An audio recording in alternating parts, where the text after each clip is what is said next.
안녕하세요. 우리 다사랑교회 성도 여러분. 지금부터 설교 에필로그 시간을 갖도록 하겠습니다.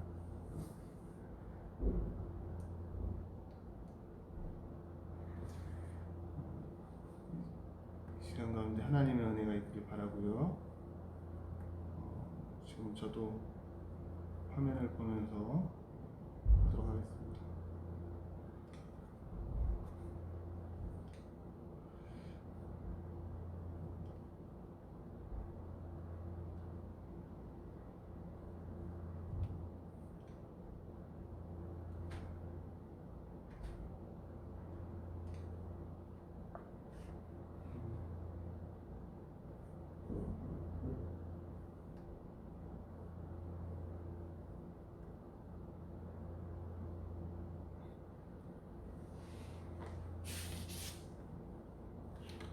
이 시간에 성령에 대해서 이제 말씀을 나누려고 해요. 성령에 대해서 이제 말씀을 나누려고 하는데, 성령에 대해서 오늘 말씀을 나누도록 하겠습니다. 성령 하나님, 오늘 세 번째 시간입니다.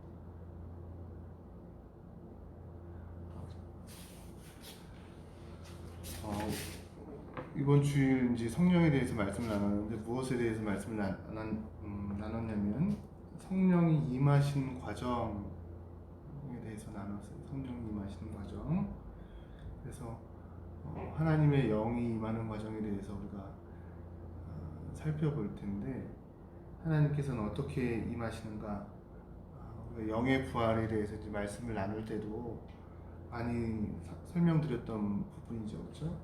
그래서 하나님께서는 우리의 인식 가운데 어떻게 교제하시느냐의 문제, 그렇죠? 예전에는 그냥 막연하게 하나님의 임재, 하나님의 함께하심이라는 것으로도 이제 설명되었지만 우리의 그 지식이나 또 신앙이나 우리 모든 것들이 발전되고 깊어지면서 조금 더 자세한 설명이 필요하겠죠. 그래서 제가 이제 하나님의 말씀 가운데서 깨달은 것은 하나님께서 살아있는 혼으로 우리에게 주시는 살아있는 혼으로 우리를 만드셨는데 그 가운데서 하나님께서 하나님의 영을 부어 주셨다라는 거예요. 근데 그 영이 뭐냐? 그 영이 뭐냐라는 것이죠. 그렇죠? 그 영이라는 것은 우리가 어떻게 감각적으로 느껴지는 것이 아닙니다. 여러분 공기 하면은 여러분들이 감각적으로 느껴집니까? 또 공기에 대해서 여러분들이 만질 수가 있어요? 볼 수가 있어요? 볼 수도 없고 만질 수도 없고 느낄 수도 없어요. 어떤 사람들이 공기를 본다고 해요. 근데 여러분 그 공기를 보는 것이 아니라 공기 안에 있는 미세 입자죠. 뭐 먼지 같은 것을 보는 것이지 공기를 보는 것은 아니에요.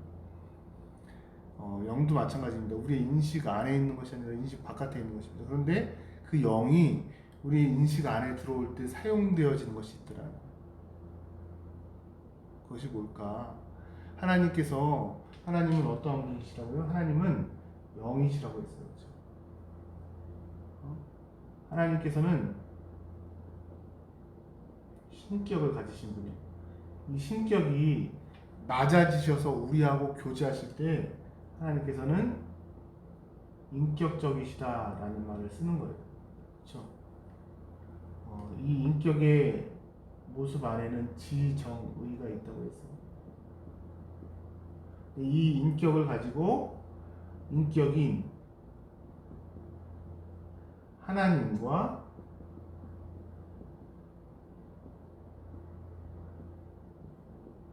사람이 어떻게 해요? 교제를 하는 것입니다. 응?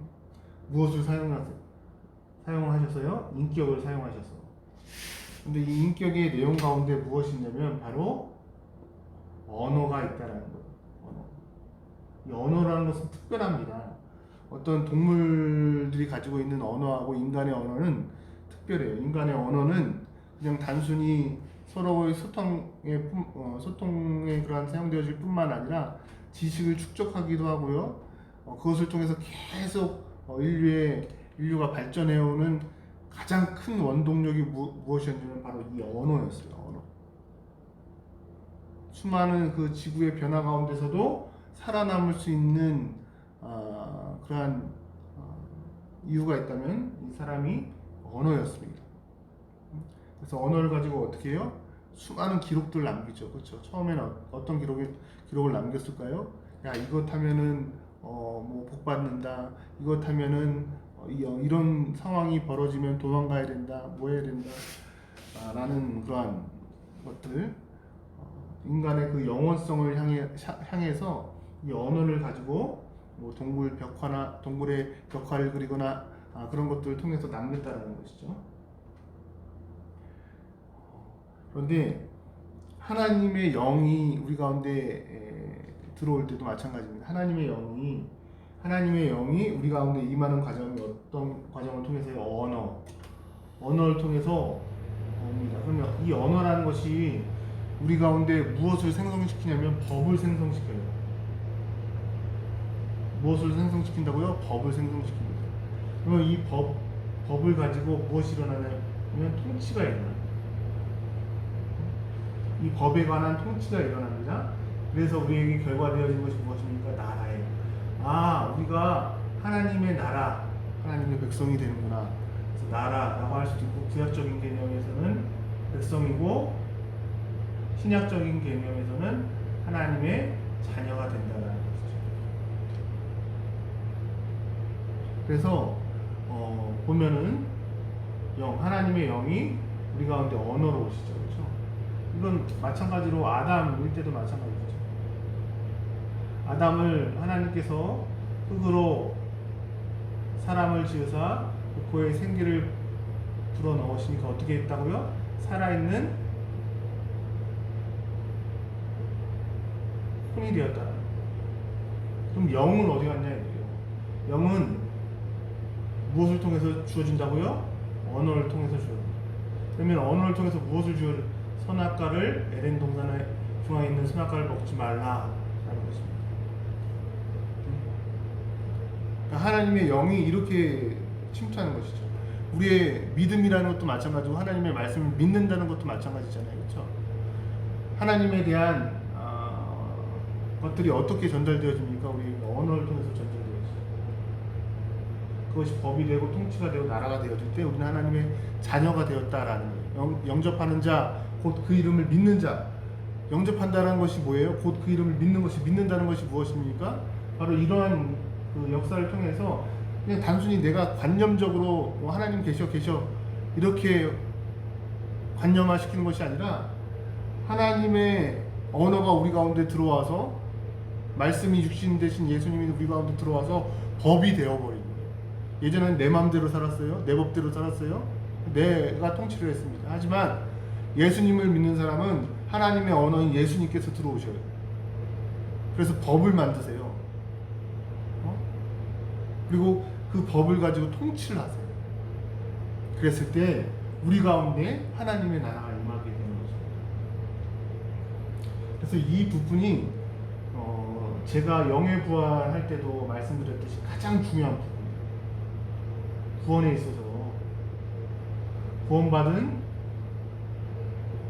자녀의 모습에 있어서 내가 하나님의 자녀다라는 것을, 또 내가 구원받았다, 내가 은혜 받았다, 그것을 통해서 하나님의 자녀가 되었다라는 것들을 우리가 어떻게 설명할 수 있을까에 대한 부분들을 그래도 국내에서 몇 안 되게 탁월하게 설명한 것입니다. 영에 대해서 이렇게 설명해 주신 분은 없어요. 그러면은 목사님 좀 이상한 거 아닙니까? 이상한 거 아닙니다. 왜요? 여러분들이 말씀을 통해서 확인하실 수 있잖아요. 그렇죠? 요즘에 제가 놀랍게 깨달은 부분 중에 하나이기에 여러분들과 자꾸만 나눕니다. 저조차도 놀랍고 확실하게 더 이해가 되어지고, 그렇구나, 성령 하나님께서 그렇게 역사를 하시구나, 우리 가운데 언어로 들어오셔서, 그래서 예수님께서 말씀이 육신돼서 오셨다고 하는구나. 마찬가지로 예수님이 말씀 되신, 로고스 되신 예수님께서 이 땅 가운데 오시잖아요. 그렇죠? 이것을 성육신 하신다고 했는데, 마찬가지로 구약의 그 시대 가운데서도 하나님께서 어떻게 하세요? 말씀을 통해서 오신잖아요. 말씀을 통해서 육체의 모습을 가지고 완전히 오신 예수님과는 대비되지만 어떤 것으로는 구약의 하나님이 오십니까? 바로 언어를 통해서는 오신다라. 이것은 같아요. 구약과 신약. 그렇죠? 육체를 입고 오신 예수님. 근데 끝내는 그 육체를 입고 오신 예수님도 무엇을 가지고 무엇을 하시기 위해서 오신 거냐? 말씀하려고. 말씀을 증명하기 위해서. 그래서 여러분 이 말씀을 또 이 부분을 이해할 때 여러분 성경에 여러 가지가 많이 이제 또 풀리고 이해되어지고 해소되어진 것을 발견할 수가 있을 것입니다. 여러분들이 많이 묵상하시고 한 번 듣지 마시고 또 들으시고 이 영상도 뭐 몇 번을 들으셔서 이것을 여러분들이 숙지하고 계셔야 돼요. 그래서 아 그렇구나. 하나님의 영은 언어이다. 이건 아니에요. 하나님의 영이 더 큰 개념이고 우리의 인식 바깥에 있는 개념입니다. 하지만 그 영이 우리 가운데 설명되어질 때, 우리 가운데 임해질 때, 우리 가운데 이해되어질 때, 우리 가운데 인식되어질 때 무엇을 통해서요? 언어를 통해서 오시는구나 라는 것을 구약의 역사와 또 신약의 말씀 되신 예수님의 모습을 통해서 확인할 수 있었다라는 것.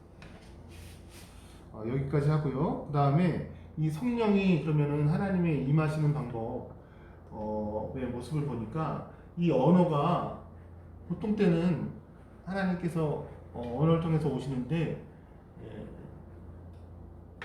수많은 세상에는 수많은 소리가 있잖아요, 그렇죠?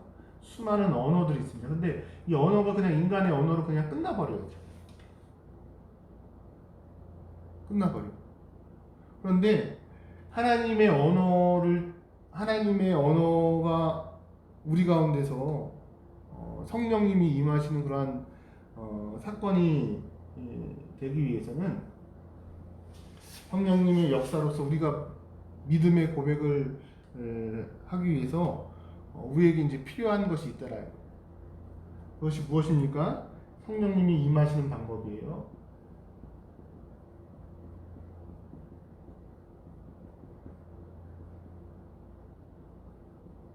방법하면 또 되게 인위적인데 그냥 우리가 우리의 이해를 통해서 그냥 받아들이려고 하는 것이지 이게 꼭 이렇다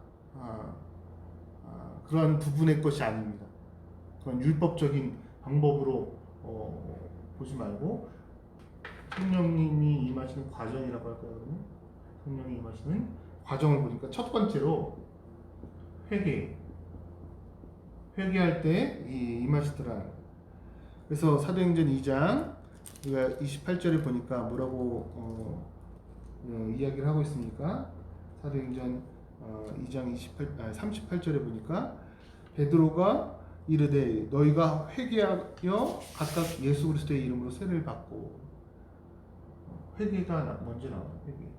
회개가 무엇입니까? 방향을 전하는 거예요. 이렇게 갖고 있는 방향에서 반대 방향으로 완전한 방향 전환입니다. 이 방향 전환에 대해서 이야기를 하고 있는데 특히 영적인 생각으로의 회개예요. 예전에는 어떤 생각이었어요? 육의 생각이었어요.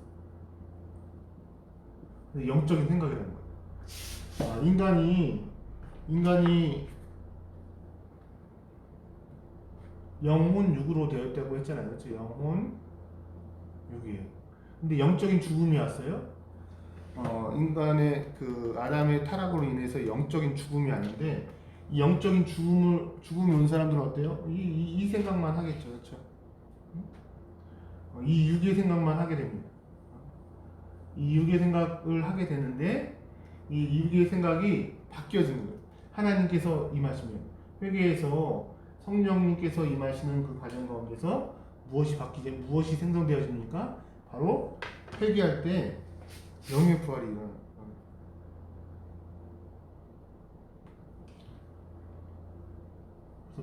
이게 무엇이 순서적인 회개할 때 뭐가 일어나는 거냐? 영의 부활이 일어나서 회개하는 거냐? 이게 되게 미묘합니다. 뒤엉켜져 있어요. 그래서 이것을 시간적인 순서로 보기는 어렵습니다. 그렇죠? 우리의 인식 가운데서는 우리가 회개한 것 같고, 하나님의 시간 가운데서는 미리 하나님께서 하나님의 영을 부어주셔서 우리가 회개한 것이고, 그렇죠? 되게 어려운 부분이에요. 그래서 우리가 같은 방향으로 이렇게 바라봐야 됩니다. 같은 방향으로. 무슨 말씀인지 이해를 하셨으면 좋겠는데, 제가 어떤 사람이 이제 회개를 했어요. 하나님 잘못했습니다. 뭐 잘못했습니다. 이게 먼저냐 인간의 행위가. 그래서 임하시는 그 과정 가운데서 성령님이 먼저 임하셨냐라고 했을 때 우리의 인식 가운데서는 우리가 회개한 것 같지만 하나님께서 먼저 영의 부활을 허락하셔야지만 회개가 돼요. 그래서 성령이 임하시는 과정 가운데서 무엇이 먼저 일어나냐면 회개가 먼저 일어납니다. 이 사람은 어때요? 영의 생각을 하게 된다. 두 번째 모습을 보니까 성령이 임하시는 과정은 예수 그리스도의 이름이다.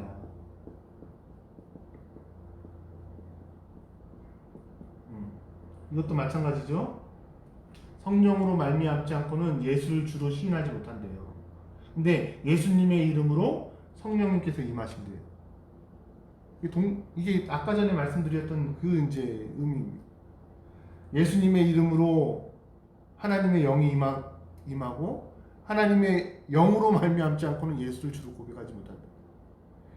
왜 그래요? 우리의 인식 가운데서 우리의 인식과 또 하나님의 영이 임하는 그 과정 가운데서 어떤 그 싸움입니까? 우리 인식의 싸움이죠. 인식의 문제 때문에 이렇게 서로 좀 이렇게 모순되어지는 것처럼 느껴진다. 근데 두 가지를 다 이해를 하시면 돼요. 모순되어지지만 삼키면 됩니다.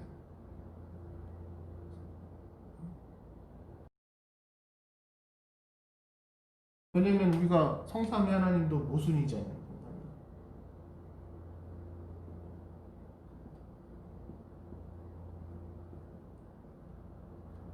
하나님께서 모든 것을 할 수 있습니다라고 했을 때 하나님께서 여러분 이 세상에 모든 방패를 뚫을 수 있는 창을 만드시는 분이라고 믿습니까? 아멘이죠. 그러면 하나님께서는 이 세상에 있는 모든 방패를 뚫을 수 있는 창을 만드실 수 있는 하나님이고 또 하나님은 모든 창을 막을 수 있는 방패를 만드실 수 있는 하나님이에요. 모순이죠. 아니, 그 모든 방패를 모든 창을 막을 수 있는 방패를 만드실 수 있는 하나님. 또 모든 헷갈리네. 아무튼 이 모순이라는 단어가 창모자의 방패 순자를 사용해서 그러한 의미를 가지고 있다라는 거예요. 무엇의 문제? 우리의 인식의 문제라. 그래서 여러분들 이것은 삼키시면 돼요. 그렇구나. 회개라는 것이 성령이 임하신 과정 가운데 나타나고 두 번째 예수 그리스도의 이름을 통해서 나타난다라는 것이죠. 그래서 왜 예수 그리스도의 이름이냐? 사도 요한복음 14장 6절에 보니까 예수께서 이르시되 내가 곧 길이요 진리요 생명이니 나로 말미암지 않고는 아버지께로 올 자가 없느니라. 성령이 임하신 과정도 마찬가지고 아버지께로 가는 것도 마찬가지고 예수의 그리스도의 이름으로 가는 줄로 믿습니다. 세 번째 모습이에요. 세 번째 모습 바로 세례입니다. 세례라는 것이 뭐라고 했어요? 그냥 단순히 머리에 물만 적시고 아니면 침례 완전히 뭐 물을 적시고의 그 의미가 있는 게 아니라 그거는 상징이죠. 그렇죠? 어떤 상징입니까? 바로 출애굽할 때 홍해를 건너는 모습이죠. 그래서 여러분 출애굽의 상징하는 게 뭐예요? 구원이에요. 구원. 홍해를 건너는 사건이 구원입니다. 그래서 완전히 새로워진 거예요. 이전에 애굽의 삶, 애굽의 모습에서 이 홍해를 건너감을 통해서 이 홍해를 건넌다. 원래는 그 바다 속이잖아요, 그렇죠? 다 수장되어서 죽어져야 돼요. 하나님의 백성만 살아납니다. 나중에 이스라엘 백성들을 쫓아왔던 이집트 병사들은 어떻게 됩니까? 바다의 수장이 되었죠.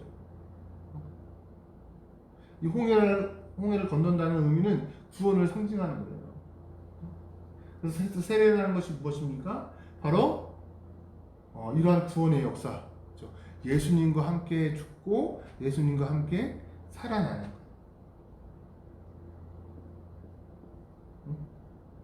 예수와 함께 죽고 예수와 함께 살아나는 것. 여기에서 중요한 게 무엇입니까? 함께. 누구와 함께 하느냐? 누구와 함께 하느냐? 이 모습이 가장 중요한 모습입니다. 마지막으로 네 번째로 성령이 임하시는 과정 가운데서 나타나는 게 죄사함입니다. 죄사함이 나타난다. 그래서 사도행전 2장 38절에 세례를 받고 죄사함을 받으라. 죄사함을 받으라라고 이야기했어요. 이것도 무엇입니까? 수동태죠. 죄사함을 우리가 그냥 하는 것이 아니라 받는 거예요. 받는 거. 누구를 통해서요? 하나님을 통해서. 그런데 어떻게 죄사함을 받는다고 했어요? 예수님의 이름을 믿는 것을 통해서. 또 우리의 죄를 자백함을 통해서 죄사함을 받게 되어지는 것입니다. 여기서 중요한 것이 그렇다면 왜 우리가 죄사함을 받아야 되는가에 대한 부분이죠. 그렇죠? 왜 죄사함을 받아야 되는가? 정리되는 말씀 가운데서 죄사함을 받아야 되는 이유는 바로 하나님께서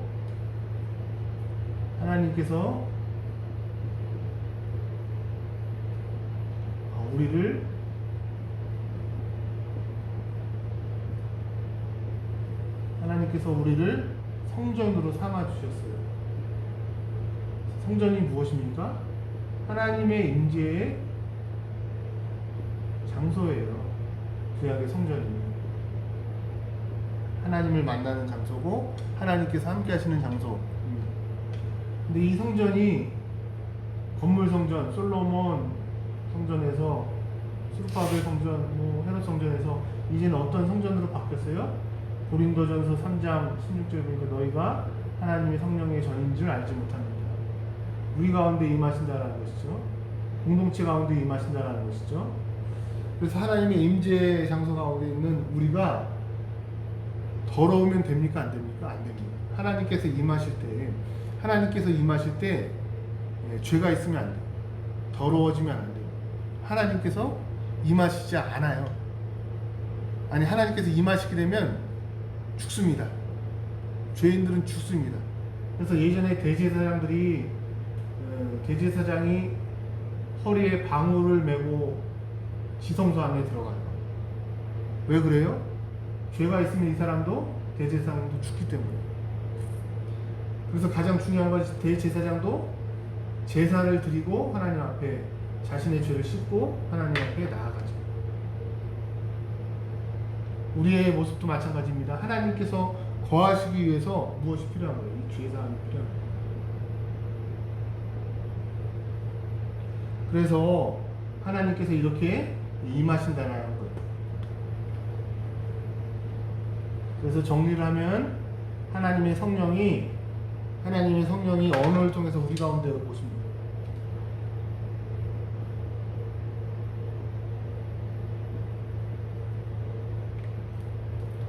하나님의 성령이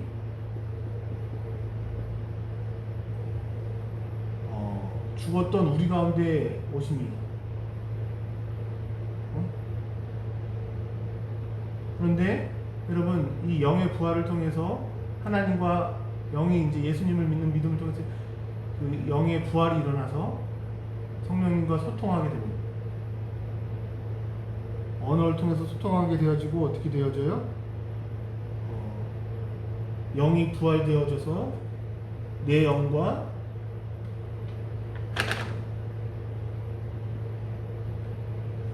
성령이 연합되어지는 것이죠. 그 연합되어진 우리가 영이 혼을 정복하고 우리의 마음과 생각을 정복하는 것, 우리의 인격을 정복하는 것입니다. 그래서 우리가 신앙생활하면서 인격의 모습이 변화가 되어져야 돼요. 저도 마찬가지입니다. 어떤 모습으로요? 하나님의 성령의 모습으로. 갈라디아서 5장 22절에 나타나 있죠. 사랑, 희락, 화평, 오래 참음, 자비, 양성, 충성, 온유, 절제 다 어떤 모습들이에요? 다 이 혼의 모습이에요. 인격의 모습이에요. 그래서 그 인격을 가지고 어떻게 해요? 우리 육체까지 다스려야 돼요. 그래서 이 육체를 가지고 심어야 돼, 이 땅 가운데서. 다스려서 이 육체를 처리를 해야 돼, 우리의 인생 가운데서. 어떻게 처리하냐? 어떤 사람들은 방탕함으로 처리를 하게 하고, 이 육체 가운데 뭐 술만 진탕 부어놓기도 하고, 돈만 이렇게 싸매놓기도 하고. 근데 우리는 어때요? 하나님의 영을 통해서 우리의 인격이 이 육체를 다른 모양과 다른 모습으로, 어떤 성실함으로, 우리의 손과 발을 가지고도 하나님이 비춰줄 수 있도록, 우리의 발걸음도 하나님 기뻐하시는 발걸음이 되어지는 것을 가지고 이 육체를 처리한다. 육의 몸을 심는다라는 것. 그러면 이 육의 몸이 나중에 썩어지고 없어져도 하나님께서 무엇을 주십니까? 구할 때에 영의 부활을 가진 사람은, 영이 있는 사람이죠. 영이 있다는 것은 뭐예요? 성령과 연합되어진 사람입니다. 그런 사람에게 하나님께서 영의 몸을 덧입혀 주신다는 것이죠. 저와 여러분들이 이 성령 하나님의 역사를 더욱더 신뢰해서, 우리가 처음에 말씀 나눴던 언어를 통해서 법이 되어지고 통치가 일어나고 나라가 되고 하나님의 자녀가 된다는 것을 믿고, 하나님의 성령을 우리가 의지해서 성령님께서 말씀하시는 대로 우리의 생각과 마음과 우리의 인격을 다스리고 우리의 육체까지도 뻗어나갈 수 있는 놀라운 하나님의 성령의 역사가 나타나기를 주님의 이름으로 부탁드립니다. 마치도록 하겠습니다. 오늘 하루도 화이팅 하시고 힘내시기를 바랍니다.